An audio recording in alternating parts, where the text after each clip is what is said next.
For me, I need to be 100% mentally clear and focused. Oh my God. My body knows how to ski. My body knows exactly what I need to do. But in order for me to get to the place where I can drop in, I have to have good mental clarity. That means, not just within my sport, but in life in general. Truckee is a vibrant, wonderful community full of people who really care deeply about being in a place as wonderful as Tahoe, Truckee. We definitely experience times of extreme isolation. We don't have as many resources compared to more urban areas. We just simply don't have the robust system of mental health services that we need.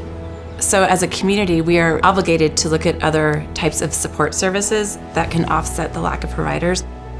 There are people in private practice here. There's county mental health here, but I think there's a much bigger need for mental health services than we have providers of mental health services.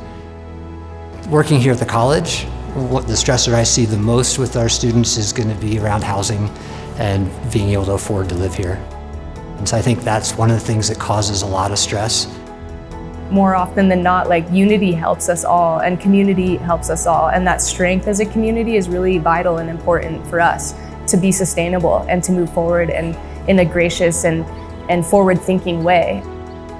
The Community Collaborative is a program of the Tahoe Truckee Community Foundation that focuses on our region's most pressing issues, such as housing, family strengthening, and forest health. It is comprised of about 45 nonprofit organizations, community-based groups, government organizations to really match resources and philanthropy with opportunity and needs on the ground in the Tahoe Truckee community. When nonprofits come together, they can pool resources, they can help each other out. If you're in a small area, you really want to concentrate your funds on what's going to be most effective. And I think we're a small enough community that we can do that.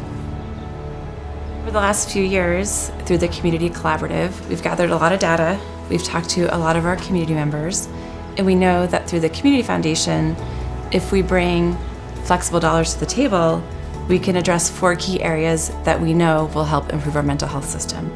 So policy and funding, more strategic collaboration, working to sustain our local programs and services, and we recognize that to be a healthy community, we need to be inclusive. And in order to be an inclusive community, we have to ensure that everyone has access to services, and we recognize that we have some catch-up work to do. We have a big Latinx population here in our Tahoe Truckee area. Clients sometimes are not able to come to us, and we make it to their home. Home visits is very important to the work we do to make sure that the families are connected to the services, but they also know that we're there to hear them. We have a wellness center at Truckee High School, and one of the greatest things about the wellness center is that there's somebody to listen to you here, and sometimes that can be hard to find. I've sort of come to realize that rather than a weakness, vulnerability and talking about that can really be more of a strength. Oftentimes mental health funding is very restricted to programs and the nonprofits that provide those services. And so there's a critical role for philanthropy to come in and partner with nonprofits and to provide very much needed flexible funding, which can really be used to help innovate and solve problems creatively. We're in it together, and that means that everyone who comes into our basin is a part of that. It's not just us as locals, that's our extended community, people that love Tahoe, that come here to recreate. We are a huge family, and we can extend that love and joy and open arms, treating each other like we're neighbors to everyone, really.